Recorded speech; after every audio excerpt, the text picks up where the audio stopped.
Shall I say anything about part 2? Yep. Yep.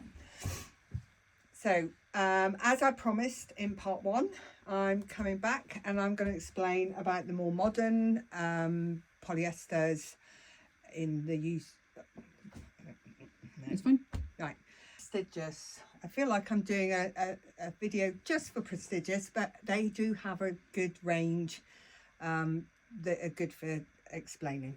So, this one's called Velour and it is 100% polyester, and contrary to the cotton velvet, when you stroke it back up, it's as soft as it is going down. So although it changes the colour on a cotton velvet, it doesn't feel like little needles.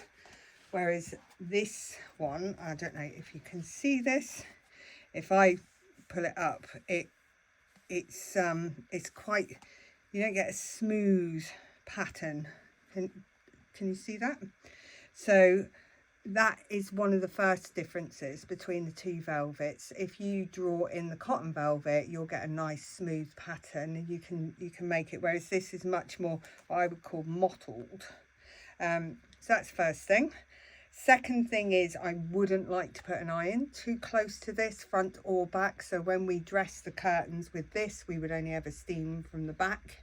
We would never get the steamer straight on the front of the pile, because once you melt it, it's melted because it's polyester.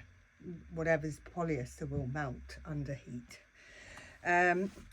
But that being said, generally they don't need a lot of steaming. They don't get creased. They don't have the issues that a cotton backing would have, because it's all polyester. They're more bouncy.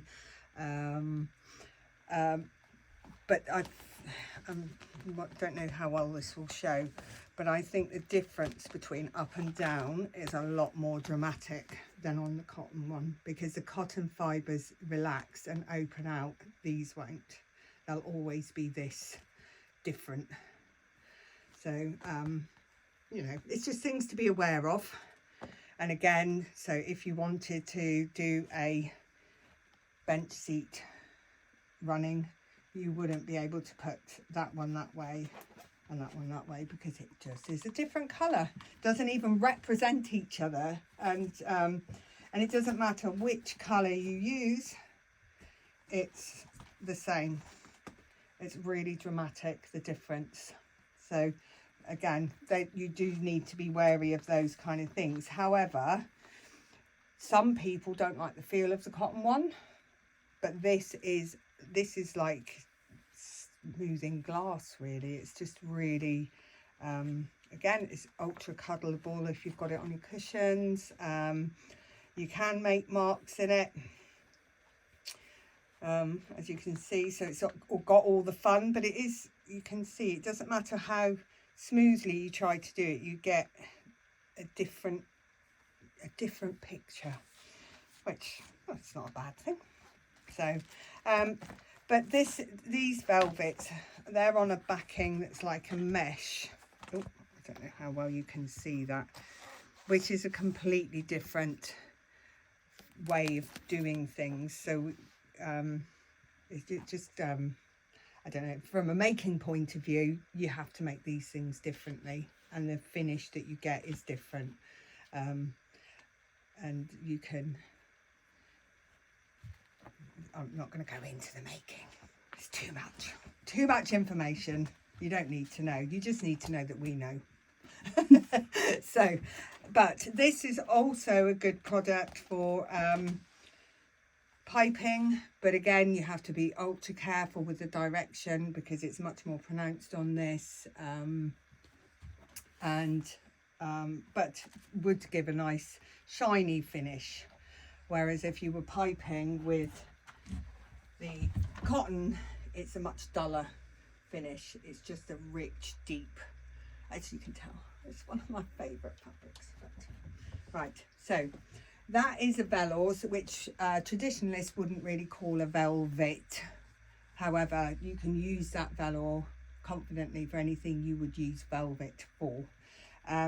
So now this is a chenille, which also people will describe to me as a velvet or a velour or a something along those lines, but this has got a totally different finish. And one thing to be wary of with these kind of fabrics is that quite a few of them have the whatever pile they've got on the front they have on the back. So I am very particular about what I will or won't sell. So this one, which is called Wessex from Chatsworth, is one of the rare ones that has that lovely rich deep pile but doesn't have an ounce of pile on the back. So the reason that's important is because with the chenille, anything that's got a pile, if you put something on it and shake it, it will move with the direction of the pile. So if you can imagine this as a scatter cushion or a cover or something, every time you move, you would be moving the fabric on the under pile, which would then make your cushions twist. And I think if anyone out there is watching this and has had cushions twist, and you're always having to redress them onto their foams, or you end up with the inside of your scatter cushion all mushed up in one corner, you will probably find that on the inside, and I'm going to show you this one, which is one that I won't recommend without a back coating. You'll find, I don't know if you can see, so you see on the front you've got like almost a chenille finish. It's got a pile, you can stroke it upwards and change the colour just. However, you can also do the same on the back. So that would be one that I would get treated with a back coating, which will just stick that pile down, or I wouldn't recommend it. But it's a subtle difference. So if you're ever buying fabric and you get swatches through the post, or however you're getting your velvet, your chenille, your whatever, always give it a good look on the back, because it's the difference between getting something that looks beautiful forever or something that you've really got to fiddle around with forever.